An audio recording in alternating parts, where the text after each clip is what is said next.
you read all the statements that have been made so far by U.S. officials, starting with then Secretary Hillary Clinton, who came up with the idea of holding annual diaspora forums, you will see three main objectives of the U.S. government, and most of them centering in one way or another on increasing and improving trade linkages. In fact, 2 out of 3 reasons that they state officially on the State Department's website are all about increasing trade, increasing export-import, and basically allowing for greater economic growth and improvement of the trade and economy indicators here in the United States, as well as with the partner countries abroad. The third objective that they state is that of culture, that is promoting culture, and so that's where we fit in very well with this seminar in general and this organization. However, I would suggest 2 primary reasons, and not 3 as they state on the website. Number 1, of course, is trade.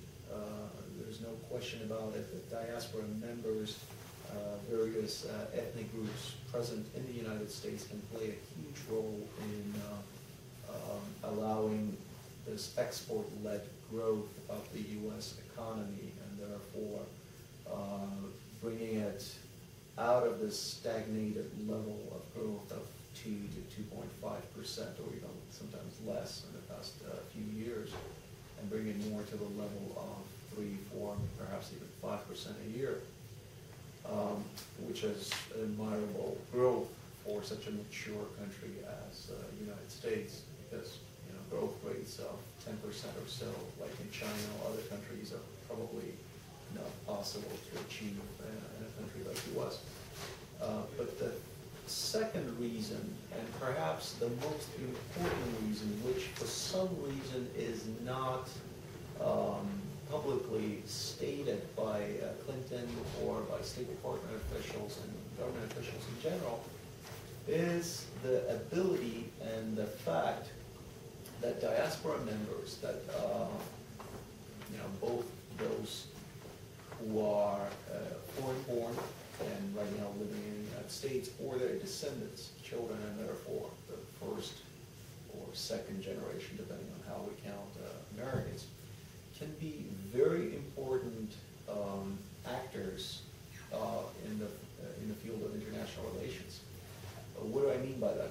Actors, I don't mean as in Hollywood actors or something. That's a terminology from the international relations and political science, and that means that diaspora members can be a very important help in U.S. government outreach to those countries which happen to be the ancestral homelands of those diaspora members, and can lead to a whole range of not only economic and trade benefits, and not only cultural benefits, but also political benefits, where those diaspora members can be acting as a sort of a bridge between the two countries, their ancestral homeland and their adopted homeland, which is the United States. They can lead various political events and even delegations, such as trading visits between the two countries. They can better explain U.S. and American people to the people back in their ancestral homeland. They can also lead to certain political changes that would be positive, such as increased transparency, increased democratization in those countries, and a host of other factors. I think this particular point is actually more important than the economic or trade point that the State Department has been zeroing in, even though it's harder to quantify it and put a dollar figure on it, but the net benefit of this is far greater. And I believe this is why the State Department decided to put its weight and authority behind those forums. I was just joking today earlier in the office, saying to Diana that finally the U.S. State Department has borrowed from the Azerbaijani playbook, because the Azerbaijani government has been holding diaspora forums for the past almost 2 decades. And several other governments have been doing the same thing. For example, the Greek government, the Turkish government, other governments in Europe and other countries. So it's very important, because in U.S. we have an even greater diaspora diversity than anywhere else in the world, and it's one of the largest sources of remittances. According to the World Bank study last year for 2012, there were over $500 billion in remittances sent from different countries, from different developed countries to the lesser developed countries from which those diaspora members hail from. And that's a very important source of income. For example, in some countries like Tajikistan, which is #1 in terms of percentage of remittances in its economy, those remittances are 47% of the total economy.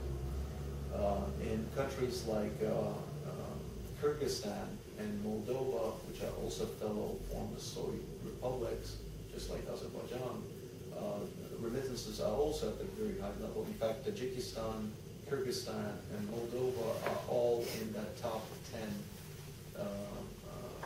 number of countries in terms of very high level of remittances. Other countries are mostly East Asian countries as well as African countries.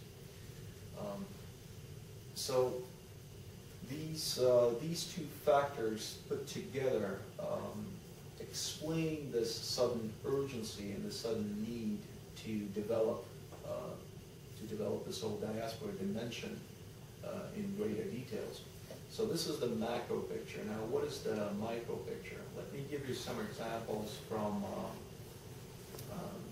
the Azerbaijani American community. Because it's a young community, it's easier to see its impact and some of its latest actions. Because you basically have a community that went from nearly 0 to 60 in a very short span of time. When in the early 90s, there was the Azerbaijani American community, even though it was present and numbered thousands of individuals, according to the 1990 census, there were something like 15,000 Azerbaijani language speakers in the United States. Yet, that didn't translate into anything else.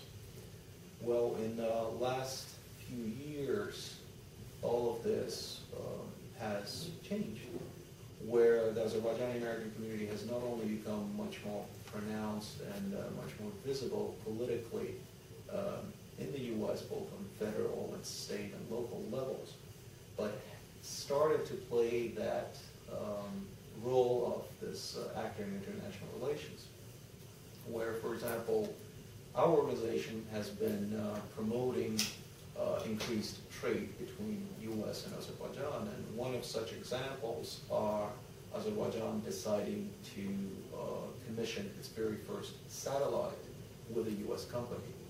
And when there was not sufficient interest, or there was some lobbying from another ethnic group against this type of cooperation between U.S. and Azerbaijan, this is when the Azerbaijani American community was able to speak up and basically help in this effort to make sure that the satellite gets built in the United States and not somewhere else, in some other country, and therefore leads to a greater benefit in not only U.S.-Azerbaijani relations, but also very direct benefit to the jobs and economies here in the United States. This is just one of such recent examples. There are, of course, many community members who are very active in terms of building those trade linkages and trade relations between the two states.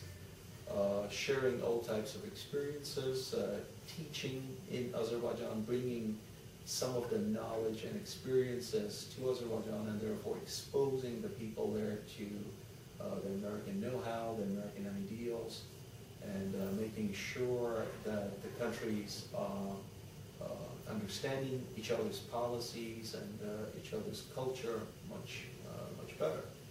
I can tell you from personal experience just how important it is, because there are so many misconceptions, so much of poorly written or analyzed information out there, because very often journalists who are writing it on a very short deadline, they know very little about the region, they have to quickly come up with a story. We ourselves at both Karabakh Foundation and at the U.S. Azeris Network often get letters from journalists such as, oh, I have a deadline today at 12 o'clock, could you please give me some information about, this and that topic? And, you have, it of course leads to some smiles among ourselves, but, we try to help every way possible. But then imagine how many stories get written like that on a daily basis about every other corner of the world. And then you get the picture. So, of course, there's misunderstanding or poor knowledge. There are a host of other factors, yet nevertheless it's a contributing factor. So those are some of the issues that are facing us and some of the reasons as to why it's both a great idea, or why such forums are being held, and why various communities, such as in this case the Azerbaijani American community, decided to propel into action and to become more active.